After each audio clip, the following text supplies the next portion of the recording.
Hey guys, welcome to Christina Cakes It. I'm Christina and today I'm making an all buttercream Halloween geode cake.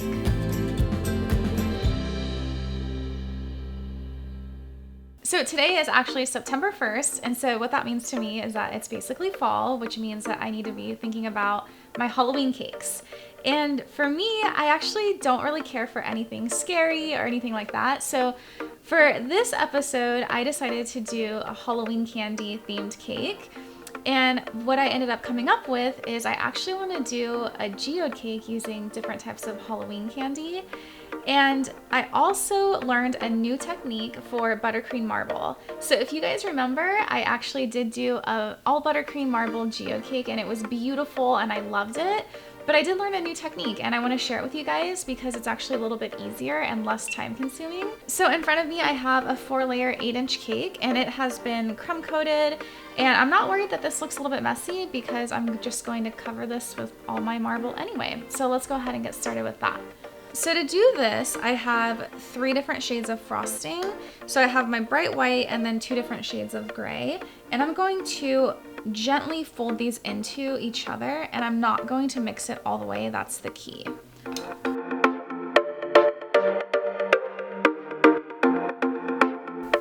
So I'm just going to gently fold this together, definitely not mixing it all the way. So I have seen another marbling technique where you can use parchment paper, and that technique is also beautiful, but this one is actually even easier for me. So I'm taking my not quite mixed together buttercream, and I'm actually gonna do like a thick layer, spreading it on, but I'm not pressing too hard because I don't wanna smear it completely together. So it's like a thick layer.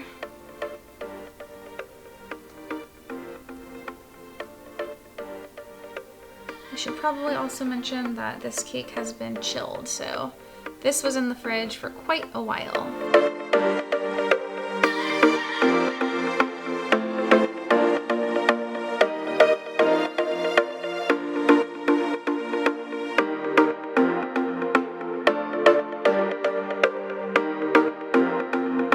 So after I put that initial thick layer on, I am going to gently kind of smooth it down, just trying to take some of that excess off. And you can't tell, but there is going to be a work of art under here. It's going to be so beautiful. I already did the 6-inch cake that's going on top of this already. So I'm not completely smoothing this out, I'm just trying to take off the thick layer of frosting here.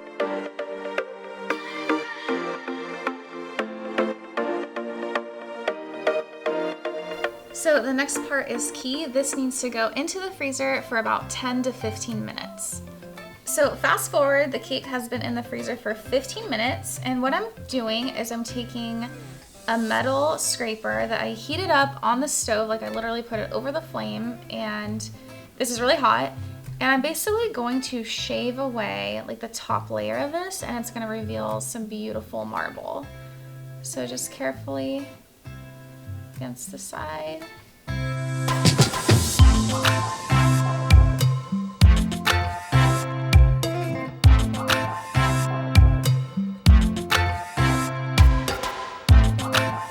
So the very last thing I'm going to do after I have my beautiful marbling under here is I'm taking a really hot little palette knife just to get those little tiny edges.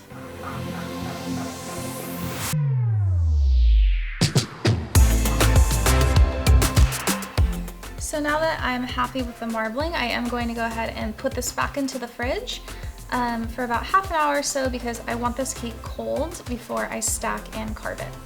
Alright, so my cake was in the fridge for about half an hour, and so it's pretty firm, and you guys can see I already marbled a 6-inch off camera, and what I'm going to do now is I'm going to go ahead and stack these cakes. So to add a little bit of extra support, I am going to add just some, these are like boba straws, people use these all the time. I'm going to add 4 in the center, just so that my bottom cake can support the weight.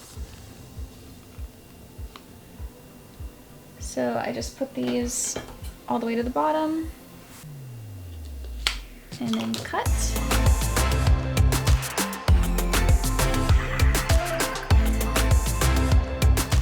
just gonna place a little bit of white frosting in the middle so that when I place my smaller cake on the top, it has a little more grip. And so my 6-inch cake has also been chilled, and there is a little 6-inch cake board right under here so that I can just lift this off and set it onto my cake. So this cake actually isn't going very far. If it were, I would put a center dowel coming out right in the middle of the cake and placing this cake on top. I always do that for my tiered cakes that are moving. And I'm gently pressing down. I want to get it as level as I can.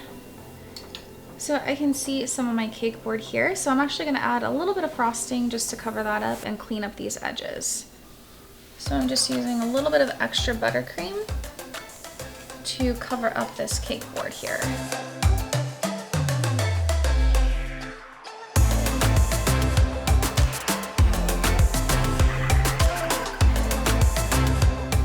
And just to really kind of blend the seam, I took a hot palette knife, I warmed it up over the stove again, and I'm just running it along this edge.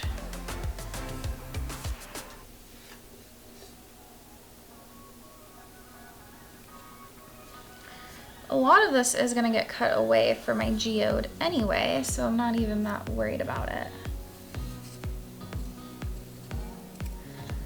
I think this cake is so beautiful as it is. I could even just leave it here, but I need to add my Halloween candy.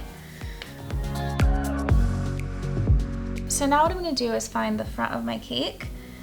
Every cake always has a front, so you can always find the best side. Although a lot of it is going to get cut away anyway. So I think I'm going to go here and have this be my front. And what I'm going to do next is I'm just going to start carving away little pockets of cake to fill in with my candy.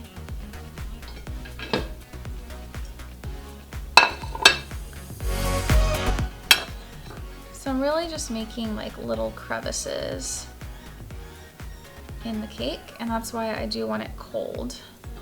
It's easier to carve away. You guys are gonna see, I think my top cake is vanilla and my bottom is funfetti.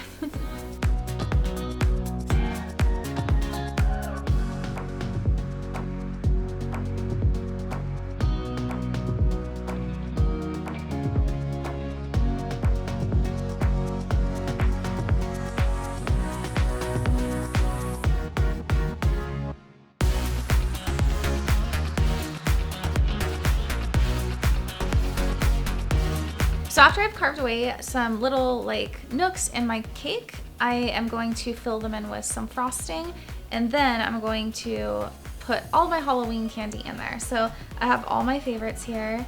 So I have M&M's, Skittles, Reese's Peanut Butter Cups, sour crawlers, like the sour gummy worms, gummy bears, and Nerds. So I'm just taking a little bit of white buttercream, and I'm just gonna fill this in because my candy needs something to stick to.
So now that my cake is filled with Halloween candy, I'm going to paint some edible gold edging around here, and it's gonna make a nice boundary, a good contrast. And then I think I'm gonna add a little bit of piping just to clean up the edges. So I'm just painting edible gold paint right onto the cake. And this is what's really gonna make it look like that geode.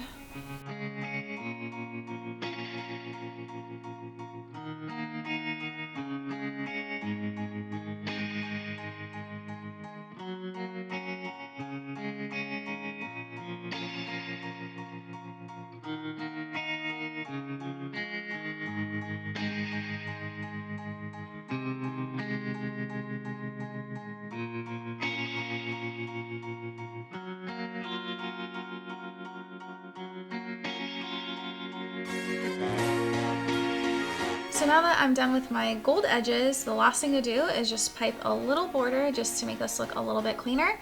I'm gonna use a bright white frosting. I thought about using candy, but I felt like that might look a little messy.